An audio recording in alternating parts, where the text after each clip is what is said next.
오늘은 팀들도 함께 여기 하고 있는데요. 우리 아까 웰컴할 때 남권영님이 나오셔서 아들 때문에 이렇게 떨으셨는지 아들이 이렇게 너무 아빠를 잘 알고 있어서 떨은 거야? 굉장히 불안해하시는 것 같아서 전 좋았습니다. 순진해 보이지 않습니까? 남권영님이. 자, 오늘은 믿음의 열매라는 제목으로 여러분들하고 짧게 말씀을 좀 나누려고 합니다. 예레미야 28장을 볼 생각인데요. 제가 이 제목을 정한 데는 명절에 가족들을 만나지 않습니까? 이번에 이렇게 저도 가족을 만났는데요. 저희 조카 중에 늦둥이 조카가 하나 있습니다. 조카가 하나 있는데 언니랑 나이 차이가 한 10년 차이가 나는 누뚱이가 하나 있어요. 저희 둘째 형한테. 근데 정말 작년 설날에 보고 이제 추석에 본 건데 설날에 봤을 때만 해도 되게 이렇게 애로 보였는데 애가 이제 5학년인데 갑자기 봤는데 웬 아가씨가 들어오나 했어요. 키가 쑥 커가지고 제가 여기 지금 틴들을 보면 하루가 다르게 이렇게 일주일만 지나면 콩나물 크듯이 쑥쑥 커가지고 걔가 맞나 싶을 정도의 이렇게 키가 커서 오는 친구들이 좀 있는 것 같아요. 근데 한번 여러분 삶과 여러분의 주어진 인생의 시간들을 이렇게 생각해 보면서 오늘 말씀을 좀 들어보면 좋을 것 같습니다. 어떤 사람은요 씨를 이렇게 딱 심으면 바로 이렇게 싹이 이렇게 트는 사람이 있고 어떤 친구는 이렇게 좀 깊게 씨를 넣어가지고 좀 더디긴 해도 이렇게 늦게 이렇게 싹이 나오는 경우가 있잖아요. 제가 오늘 그림을 가져왔는데 저 여자애는 되게 좋아하고 남자애는 이렇게 싹이 여자애 것보다 적게 지금 막 이제 트기 시작해가지고 지금 쭈그려서 울고 있는데 사실 저 싹이 나중에 어떻게 얼마나 자랄지는 모르죠. 모르는데 쟤는 지금 이제 일단 자기께 작으니까 지금 울고 있는 것 같아요. 하지만 우리에겐 아직 시간이 있고 또 우리가 이렇게 하나님을 따라가고 있는 이 시간의 과정에 있기 때문에 우리가 저렇게 울고 있는 아이인지 아니면 웃고 있는 싹을 틔워서 웃고 있는 아이인지는 한번 여러분들 삶을 좀 돌아보면서 생각해 보시기를 바라겠습니다. 열매하면 우리가 제일 많이 떠오르는 구절이 이제 이 구절이죠. 제가 저 예배드리기 전에 저 맨 뒤에 앉아가지고 우리 저 뒤에 앉아 있는 친구들이 고등학생이에요, 중학생이에요. 은서가 중3? 중3. 그 라인에 앉아 있는 친구들이 같은 학년에 있는 친구들입니까? 다 다릅니까? 그럼 이제 섞여 있어요. 자, 거기 몇 명 있죠? 4명, 5명이 거기 같이 한 줄에 앉아 있나요? 자, 4명이 이제 이 구절을 좀 읽어보도록 하겠습니다. 5장 22절, 23절. 자, 4명 이렇게 고개를 들고 거기 화면 보이죠? 보니까 밑에 열심히 보고 있더라고요. 그러니까 성경을 좀 열심히 읽어주십시오. 22절, 23절. 자, 4명. 자, 시작.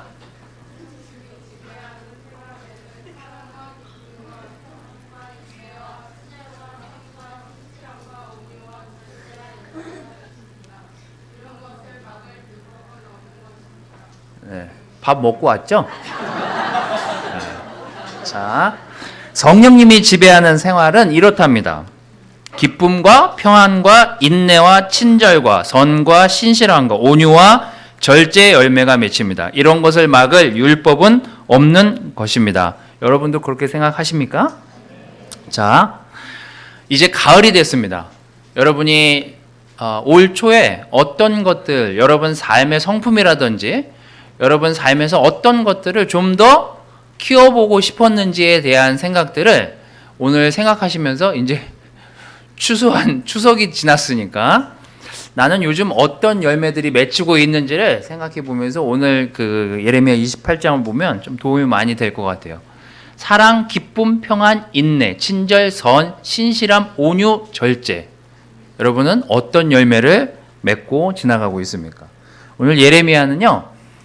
조금 다른 내용이긴 하지만 열매와는 하지만 잘 들여다보면 우리가 좀 배울 것이 있습니다. 그래서 예레미야 28장을 넘어가서 말씀을 좀 보도록 하겠습니다. 저는 항상 말씀을 이렇게 중간중간 끊어서 오는데 지금 이 구절은 다 지금 보이십니까? 앞에는 지금 보이겠죠? 저 중간에 계신 분들, 애매하게 좀 안 보이시는 분들은 성경을 펴시고 일단 1절에서 3절을 좀 같이 보게 될 텐데요. 여러분들 그냥 눈으로 읽으시고 제가 읽으면서 좀 진행을 하도록 하겠습니다. 같은 해 곧 시드기야가 유다 왕이 된 지 얼마 되지 않은 해인 시드기야 4년 5월에 정말 얼마 안 된 왕이었어요. 기브온 출신인 아술의 아들 예언자 하나냐가 성전에서 제사장들과 모든 백성들이 있는 가운데 나에게 이런 말을 하였다. 전능하신 여호와 이스라엘 하나님이 이렇게 말씀하셨다. 내가 바벨로니아의 왕의 권력을 꺾어버렸다. 바벨로니아의 느부갓네살 왕이 이곳에서 바빌로니아로 가져간 성전의 모든 기구들을 2년 내에 내가 다시 이곳으로 가져오겠다. 하나냐라는 예언자가 나타났고요. 이때에는 예레미야가 이미 예언을 하면서 많은 이스라엘 백성들에게 예언을 하고 있었을 시기였기도 합니다. 하나냐의 이름의 뜻은요, 여호와께서 은혜를 베푸셨다, 은혜로우신 하나님이라는 뜻입니다. 하나냐라는 이름이 좋습니까? 나쁩니까? 좋죠. 여러분 이런 이름 가진 사람 있습니까? 제가 지난주에 제 동창들을 만났는데 사모님이 하나 나왔어요. 고등학교 그 동창인데 그 동창 이름이 은혜였어요. 영어 이름은 그레이스. 여러분, 여러분의 자녀 가운데 성경적으로 이름을 따서 지은 아이가 있습니까? 누구 있죠? 다니엘 지금 몇 살이죠? 5살. 어떻게 다니엘처럼 크고 있습니까? 어디 있어, 아빠, 엄마? 자, 제가 얘기했죠. 신학교 가면은 성경에 나오는 이름을 가진 사람들이 많다고. 자, 하나냐는 굉장히 놀라운 이름을 소유했고, 이 당시 이스라엘이 굉장히 압박을 받고 있을 때, 바벨론의 압박을 받고 있을 때 선지자로서 어느 날 갑자기 혜성같이 등장해서 예레미야와 맞서서 이스라엘 백성들에게 어떤 일이 일어날 것인지에 대한 예언을 하는 친구였습니다. 여러분이 이스라엘 백성이라고 생각하고 왼쪽에 예레미야, 오른쪽에 하나냐가 있다라고 생각해 보십시오. 저랑 박찬동 형제가 왼쪽에 서 있고 제가 오른쪽에 있고, 박찬동 형제가 여러분한테 이렇게 얘기합니다. 여러분은 하나님을 멸시했기 때문에 저주를 받을 거고 70년에 노예 생활을 할 거다. 박찬동 형제가 시리어스한 얘기 많이 하잖아요. 심각한 얘기 많이 하잖아요. 박찬동 형제가 왼쪽에서 여러분들한테 이렇게 막 진지한 얼굴로 선포를 했어요. 여러분은 죄를 범했기 때문에 70년간 이 바벨론의 포로가 될 거라고. 근데 제가 이 오른쪽에서 이렇게 얘기해요. 여러분, 박찬동 형제 진짜 심각한 거 아시죠? 저도 하나님한테 들었습니다. 여러분 2년만 고생하십시오. 2년만 고생하면 다시 예전의 옛 성전들을 되찾게 될 거라고요. 누굴 따르겠습니까? 누굴 따르겠어요? 심각한 걸 좋아하는 사람은 박찬동 형제를 따라갈 거고, 그래도 평안과 은혜와 하나님의 성품을 생각해서 하나님이 우리에게 기쁨을 주실 거라고 믿는 사람들은 제 말을 믿었겠죠. 하지만 이 말은 사실 사실과는 다르게 우리 예레미야가 하는 말이 사실은 다 나중에는 맞아떨어지는 과정으로 가는 게 이 장의 내용입니다. 하나냐는 이름도 굉장히 은혜로웠고요. 그의 말도 파워풀했고요. 그가 백성들에게 전하는 그 말 자체로 백성들은 희망을 갖게끔 됐어요. 희망을 갖는다는 건 나쁜 건 아니잖아요. 하지만 거기에 놀라운 하나님의 섭리가 있다라는 사실을 하나냐는 몰랐던 것 같습니다. 저는 제가 제목을 믿음의 열매라고 이름을 지었지만요, 우리가 믿음의 열매라고 했을 때 그 열매는 하루아침에 맺어지지 않기 때문에 그 열매가 귀하다는 걸 다 알고 있어요. 하지만 우리 모두는 그 열매가 당장 금방 빨리 맺혀지기를 바라는 게 또한 우리의 마음이기도 합니다. 하지만 열매는 그렇게 열려지지가 않잖아요. 우리가 경험해 본 바로는. 저는 열매는 믿음으로 가는 시간이 반드시 필요하다라는 것들을 먼저 여러분들한테 알려드리고 싶습니다. 하나님이 이렇게 말씀하셨다고 하나냐가 이렇게 얘기해요. 하나님이 나에게 이렇게 말씀하셨어. 내가 바빌로니아 왕의 권력을 꺾어버렸다. 바빌로니아의 느부갓네살 왕이 이곳에서 바빌로니아로 가져간 성전의 모든 기구들을 2년 내에 내가 다시 이곳으로 가져오겠다. 우리가 지금 너무나 바빌론한테 밀리고 있고 쫓기고 있고 죽임당하고 있지만 2년이라면 버틸만 하네. 견딜만 하겠네. 근데 그때 여러분들이 이 앞장과 이 28장을 이렇게 연달아 읽어보시면은요, 예레미야가 이스라엘 백성들이 회개를 안 하고 자꾸 이 나라가 빨리 회복되기를 바라는 마음이 많으니까 하나님이 예레미야에게 너는 멍에를 메고 이스라엘 백성들에게 말씀을 전하라는 내용이 나옵니다. 그래서 소가 매는 멍에를 이렇게 이렇게 멍에를 막 메고 소가 매는 멍에를 사람이 메고 사람들한테 가서 이스라엘 백성들한테 가서 막 말씀을 전해요. 너희가 지금 저주받았다고. 너희의 죄 때문에 너희가 벌받게 생겼다고. 맨날 쫓아다니면서 이스라엘 백성 볼 때마다 소 멍에를 메고 있는 그 멍에를 보면서 백성들은 그런 생각을 했을 거 아니에요. 하나님이 저 예레미야가 메고 있는 저 멍에를 우리에게 메우시려고 하나? 예레미야를 볼 때마다 불편했어요.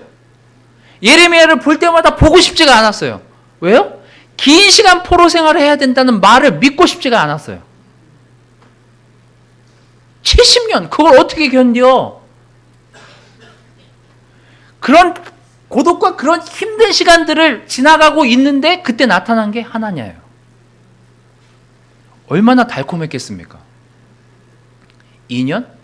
요즘 군복무 2년도 안 하더라고요. 저는 2년 6개월 했습니다. 전 정말 괴로웠어요. 2년 6개월. 근데 요즘 2년도 괴로워요. 그래서 또 줄었잖아요. 제가 보니까 18개월 정도 하던데 옛날에는 방위가 18개월이었어요. 방위가 뭔지도 모르죠. 여러분, 우리에게 믿음으로 하나님을 보고 따라가는 과정에는요, 반드시 시간을 필요로 합니다. 왜요? 하나님이 그 시간을 통해서 우리가 그 믿음을 어떻게 키워나가는지를 보고 싶어 하시기 때문이에요. 오늘 믿음만을 보고 하나님이 여러분들을 사랑할 수 있습니다. 이틀간의 믿음을 보고도 하나님은 여러분을 사랑할 수 있습니다. 하지만 여러분들이 꾸준히 하나님을 사랑할 수 있다라는 그 사실을 보는 것만으로도 하나님은 더욱더 흡족해 하시지 않을까요? 왜냐하면요, 한 짓들이 많기 때문에. 여러분, 여기 예레미야는 너희가 70년 동안 포로가 될 거야. 하나냐는 2년만 고생하면 돼 라고 했지만 사실 그 이면에는 엄청난 시간들의 인내가 존재했어요. 어떤 시간들이 존재했냐면요, 500년 동안 예언자들이요 이스라엘 백성들한테 얘기를 해요. 너희가 회개하지 않으면 멸망할 거라고. 너희가 하나님을 따르지 않으면 하나님이 너희의 삶을 굉장히 피폐하게 만들 거라고. 그렇게 500년을 이스라엘 백성들한테 얘기했어요. 이 전 시간들이에요. 그래서 너희가 70년 고생할 거라고. 그래야 너희가 다시 회복될 거라고. 70년 노예 생활을 해야. 근데 사람들은 500년 말을 안 들은 건 생각을 안 해요. 하나님은 500년을 참았어요. 그래서 이제 안 되겠다. 너희가 누구의 포로가 돼서 정말 누구 밑에서 고생 좀 해봐야 정신 차릴 것 같아. 그래서 하나님이 정한 시간이 70년이에요. 근데 이렇게 생각하면 여러분들이 하나님 입장에선 거저먹는 거 아니에요? 500년을 말을 안 들었는데 2년만 참으면 된대. 좀 거저먹는 거 아니야? 500년을 말을 안 들었는데 2년만 참으면 된대. 어쩌면 우리는 짧게 우리에게 주어진 어떤 믿음의 시련의 시간들을 너무 빨리 끝내려고 하지 않나 라는 생각이 우리 안에 들어오는 순간부터요, 우리는 쉽게 교만해지고 쉽게 이기적이 되고 쉽게 내 죄가 어떤 것인지를 잘 모르는 상태로 끝내려고 하는 습성이 우리한테 많은 것 같다는 생각이 들었습니다. 여러분 생각을 해보십시오. 70년. 제 나이 2살에 이스라엘의 포로가 됐으면 제가 해방되는 날이 72살이에요. 하지만 제가 49살인데 2년만 고생해서 자유를 누릴 수 있다면 제 나이는 51세예요. 정말 솔깃할 수 있고 정말 혹할 수 있는 예언을 하나님이 했기 때문에 많은 이스라엘 백성들이 혼란스러워했어요. 근데 우리는 어느 쪽입니까? 우리에게 주어진 믿음의 시간들이 짧고 굵게 행복해지기를 바랍니까? 이게 모두의 소원일 수 있지만 하나님은 그렇게 우리의 믿음을 들여다보진 않으신다는 거예요. 제가 맨날 틴 친구들하고 레슨을 하거나 틴 아이들하고 얘기하다 보면 하나같이 하는 얘기들이 있습니다. 초등학교 때는요, 그냥 놀다가 끝나잖아요, 사실. 초등학교 때, 나 정말 공부 때문에 스트레스 받아. 이런 초등학생이 난 없었던 것 같은데? 그런 초등학생이 있다면 그건 정말 놀라운 초등학생이에요. 중학교 가면 이제 중학교에서부터 갑자기 막 교과목이 많아지고 공부하고 막 시험 보니까 중학교 때부터는 좀 들어요, 제가 얘기를. 제가 저희 아들이 6학년이고 저희 애가 중2지만 저희 아들한테 아빠 난 공부 때문에 너무 스트레스 받아. 원래 스트레스 안 받는 애지만 난 공부 때문에 너무 압박이 와 스트레스 이런 얘기 들어본 적이 없어요. 6학년. 근데 제가 딸애한테는 그런 얘기를 들어본 적이 있어요. 근데 여러분 6년이라는 시간이 중3, 중1, 2, 3, 고등학교 1, 2, 3 긴 거 같잖아요. 여러분들이 뒤돌아봤을 때 어른들이 뒤돌아봤을 때 여러분 중학교 시간이 긴 거 같습니까? 지금 생각해보면 되게 짧았던 것 같아요. 고등학교 시간이 되게 짧았던 것 같아요. 그때 내가 갔으면 좀 더 공부했을 텐데 이런 어른들이 있잖아요, 우리. 근데 우리 친구들한테는 중학교 3년, 고등학교 3년이 굉장히 길고 힘들고 복잡한 것처럼 느껴지는 시간대인 거죠. 어쩌면 지금 중고등학생이 아니더라도 대학생이든 우리의 일반 삶을 살고 있는 어른들이라 하더라도 지금 여러분들이 어떤 상황에 놓여있든 우리는 시련이 오든 어떤 고난이 오든 그 시간이 빨리 끝나기를 바라지 길게 가길 원하는 사람은 아무도 없는 것 같아요. 하지만 하나님은 우리가 긴 시간을 통해서 그 믿음이 어떻게 단련되는지를 보고 싶어 하세요. 여러분 지금 어떤 믿음을 지키고 어떤 믿음의 시간들을 이어나가려고 애쓰고 계십니까? 믿음은 그런 거예요. 단시간에 끝나서 나타나지는 게 믿음이라면요, 우린 벌써 다 행복하고 벌써 다 하나님과 함께 있을 거예요. 하지만 믿음이라는 게 그렇지 않잖아요. 야고보서는요 1장 3절에 이렇게 표현하고 있습니다. 믿음의 시련은 인내를 만들어낸다는 것을 아십시오. 어떤 사람은 이 고통의 고난의 시간을 괴로움과 한탄과 이러다 죽겠구나 라고 시간을 보내는 사람이 있고, 어떤 사람은 끊임없이 하나님이 우리에게 좋은 것들을 주실 거야 라는 그 희망을 가지고 그 믿음을 가지고 살아가는 사람들이 있습니다. 시간이 지나고 나서 그런 사람들을 만나면요 거기서 배울 게 있어요. 어떻게 그 시간을 지나갔지? 어떻게 그 시간을 인내했지? 어떻게 그 시간에 하나님을 바라보면서 나갔지? 거기엔 배울 것이 많습니다. 여러분 믿음은 시간을 통해서 알게 될 수 있는 것들이 있어요. 여러분들이 지금 어떤 시간에 놓여 있는지는 모르겠습니다만 그 시간을 통해서 여러분들의 믿음이 단련되어지는 시간이 되기를 저는 바라요. 시간은 우리에게 그냥 주어진 것이 아닙니다. 하나님이 여러분에게 허락했잖아요. 어떤 사람은 20살에도 죽고 어떤 사람은 10살에도 죽지만 50, 60, 70, 80, 90 그렇게 긴 시간을 살면서 하나님을 따라가도록 우리에게 시간이 주어졌잖아요. 그 시간을 낭비하지 마십시오. 그 시간을 믿음으로 채워간다면 우리에게 반드시 좋은 믿음의 열매가 나타날 것이라 믿습니다. 두 번째, 믿음은요, 항상 어떤 태도를 열매로 낳게 되어 있습니다. 자, 6절에서 11절을 계속해서 읽게 될 텐데요. 보도록 하겠습니다. 아멘. 여기 예레미야가 하나냐가 얘기한 대답에 이렇게 시작을 합니다. 아멘. 좋았어. 여호와께서 그렇게 하시기를 나도 바란다. 여호와께서 너의 예언이 이루어지게 하셔서 성전의 모든 기구들을 바빌로니아에서 다시 이곳으로 가져오고 모든 포로들을 다 데려오기를 진심으로 바란다. 그러나 너는 내가 너와 백성에게 하는 말을 잘 들어라.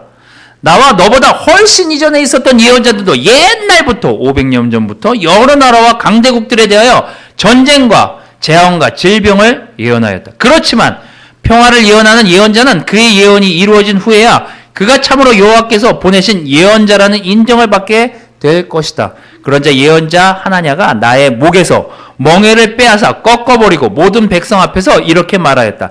이와 같이 여호와께서는 2년 내에 바빌로니아 왕이 모든 나라에 매게 한 멍에를 꺾어버리시겠다고 말씀하셨습니다. 그래서 나는 그곳을 떠났다.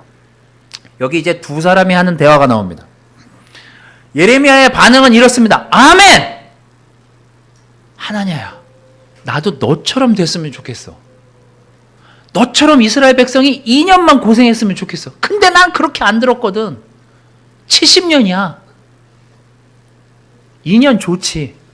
백성들이 다 그렇게 해서 행복해졌으면 좋겠어. 이게 예레미야의 바램이었어요. 바램처럼 되지는 않았지만 하여튼 바램이었어요. 나도 이 바벨로니아에서 포로로 끌려간 다음에 바로 돌아왔으면 좋겠어. 2년 만에. 하지만 잘 들어봐. 이미 500년 동안 많은 예언자들이 나타나서 이 백성들에게 많은 조언과 도전과 많은 예언을 했지만 백성들이 듣지 않았다. 그래서 하나님이 지금 시간을 허락하신 거야. 지금 우리는 포로가 될 수밖에 없는 환경이야. 왜? 하나님이 우리를 포로로 살게 허락하셨기 때문에. 포로라는 시간은 괴롭고 힘들고 엄청나게 길게 느껴지는 시간이지만 어쩔 수 없어. 그게 지금 우리에게 처해진 상황이야. 받아들여야 돼. 이게 예레미야의 얘기였습니다. 그리고 하나냐가 바로 어떻게 반응하죠? 아니라니까. 그리고 예레미야가 메고 있던 이스라엘 백성들을 보고 회개시키려고 메고 있던 멍에를 확 빼가지고 팍 부러뜨린 다음에 버려요. 아니라니까. 2년만 하면 된다니까. 근데 거기서 더 이상 예레미야가 대답을 하진 않습니다. 어떻게 해요? 그곳을 그냥 떠나요. 믿음의 시간은요, 시간도 중요하지만 태도도 중요해요. 어떤 사람은 정말 믿고 기도하고 간절하고 하나님 열심히 따라 사는 것 같은데 잘 안 풀려 보이는 사람들이 있어요. 옆에서 볼 때는 굉장히 저주받은 것 같아요. 1년을 저렇게 하나님을 너무 열심히 섬기고 2년을 저렇게 열심히 하나님 믿고 아침 저녁 나보다 훨씬 더 큐티도 많이 하고 기도도 많이 하는 것 같은데 왜 저러지 삶이? 근데 5년 지났는데도 계속 그러고 있어요. 이상하다. 전 재앙이 그냥 제 삶에 그냥 재앙이 있나? 그러면서 어느 날 궁금해하다가 야, 너 하나님이 널 떠난 거 아니니? 이렇게 비수를 꽂아요. 왜 너는 안 풀리니? 난 이렇게 잘 되는데 해가 지날수록 너보다 큐티도 덜하고 너보다 기도도 덜하고 너보다 말씀도 짧게 보는데 왜 난 잘 나가니? 라고 말은 안 하지만 그런 사람들이 있어요. 표현하고 싶은 자신의 이 믿음의 결과가 이렇게 나타났다라는 걸 표현하고 싶어하는. 하지만 여기 예레미야의 태도를 보면요, 굉장히 하나님만에 집중하고 있는 예레미야의 모습을 볼 수 있습니다. 열받을 수 있어요. 왜요? 이 전부터 이스라엘 백성들에게 많은 예언들을 선포했던 게 예레미야였거든요. 이스라엘 백성들에게는요, 없어서는 안 될 존재였어요. 근데 어느 날 갑자기 뜬금없이 하나님의 은혜를 받았다라고 하는 그 이름을 가진 선지자가 나타나서 예레미야를 뒤로 하고 이스라엘 백성들에게 희망을 선포해요. 그리고 그 사람이랑 같이 맞닥뜨렸어요. 그리고 내가 메고 이스라엘에게 선포하던 그 멍에도 꺾어버려요. 제가 예레미야였다면 당장 벌을 내려서 하나님한테 기도하면서 얘기했을 것 같아요. 아니, 쟨 뭡니까 하나님? 저 사람은 뭐예요? 이제껏 내가 하나님의 말씀을 전했는데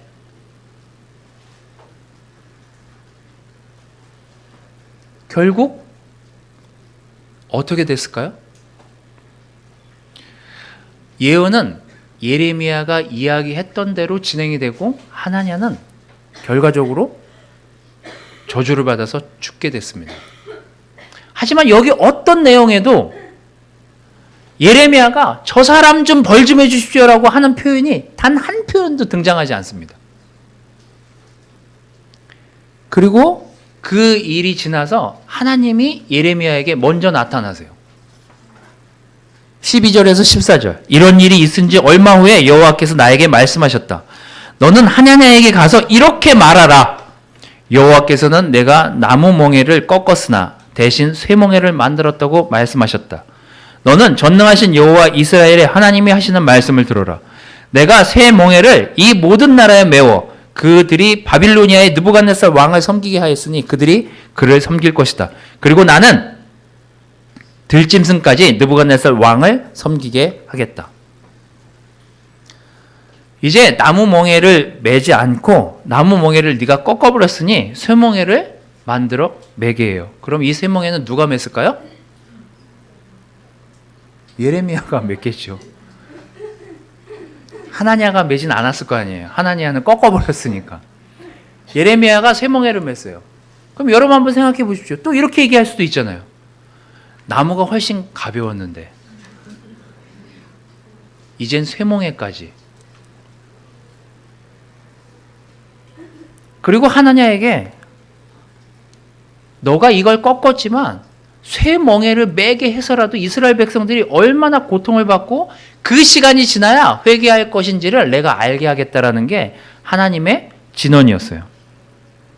결국 하나냐는 이 일로 사망에 이르게 됩니다. 믿음은요, 우리에게 태도를 수반하게 만듭니다. 오늘 여러분의 믿음의 태도는 어떻습니까? 뭔가 잘 되고 있습니까?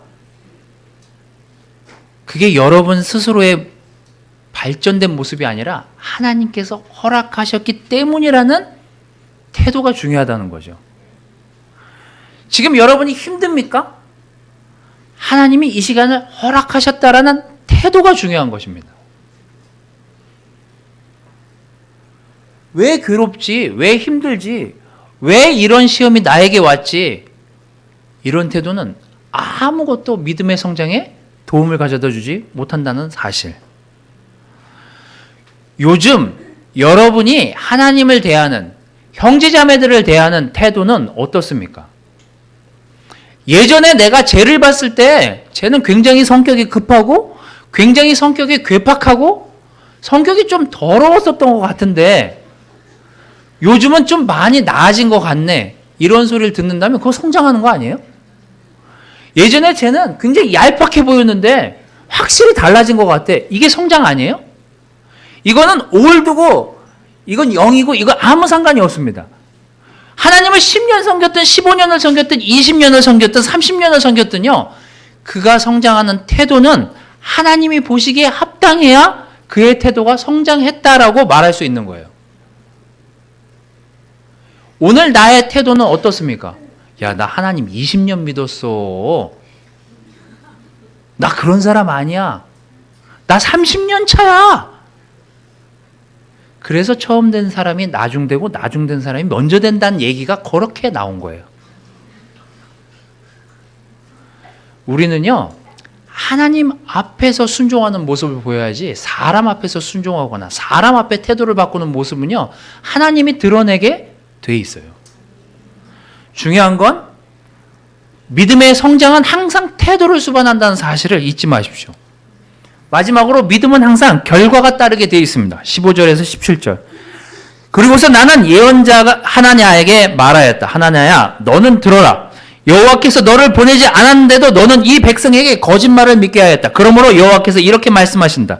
내가 너를 지상에서 없애버리겠다. 내가 나에게 반역하는 말을 하였으므로 너는 금년에 죽을 것이다. 그래서 그로부터 2달 후인 그의 7월에 예언자 하나냐는 죽고 말았다. 열매는요, 항상 봄에 심었던 그 전에 심었던 열매를 맺게 되어 있습니다. 여러분은 어떻습니까? 여러분이 이 가을에 여러분의 삶에 지난 1월에 심었던, 지난 1월에 각오했던, 지난 2018년 초에 믿음으로 적어냈던 어떤 성장에 대한 시간들을 어떻게 지내서 이 가을을 맞이하고 있습니까? 믿음은 시간을 필요로 해요. 그게 1년이 될 수도 있고 2년이 될 수도 있고 20년이 될 수도 있습니다. 그건 알 수 없어요. 하나님이 우리에게 허락한 시간이기 때문에 그 결과가 지금 당장 나타나지 않을 수 있습니다. 항상 시간을 필요로 해요. 하지만 믿음은 태도를 동반하도록 되어 있습니다. 내가 오늘 힘들다고 하나님 힘듭니다라고 말은 할 수 있습니다. 하지만 그게 하나님 탓은 아니에요. 여러분, 오늘 믿음의 시련이 다가왔을 때 어떤 태도로 임하고 있는지 또한 하나님이 보고 계시다는 사실을 잊지 마시기 바랍니다. 믿음은 반드시 결과가 따라오게 되어 있습니다. 열매가 죽어 있다면 내 믿음이 그만큼 성장하지 않은 거예요. 다시 심어야 될 필요가 있겠죠. 하지만 열매가 잘 맺히고 있다면 주변에 있는 형제자매들이 여러분을 보고 놀라워할 거예요. 저 형제의 믿음이, 저 자매의 믿음이, 저 친구의 믿음이 놀랍다. 그건 뭐예요? 똑같이 하나님을 믿고 섬기고 말씀을 따라 살고 있기 때문에 느껴지는 것들입니다. 여러분, 오늘 어떤 열매로 하나님께 드려주고 있습니까? 믿음의 열매를 잘 맺는 이 가을이 되시길 바라면서 말씀을 마치도록 하겠습니다.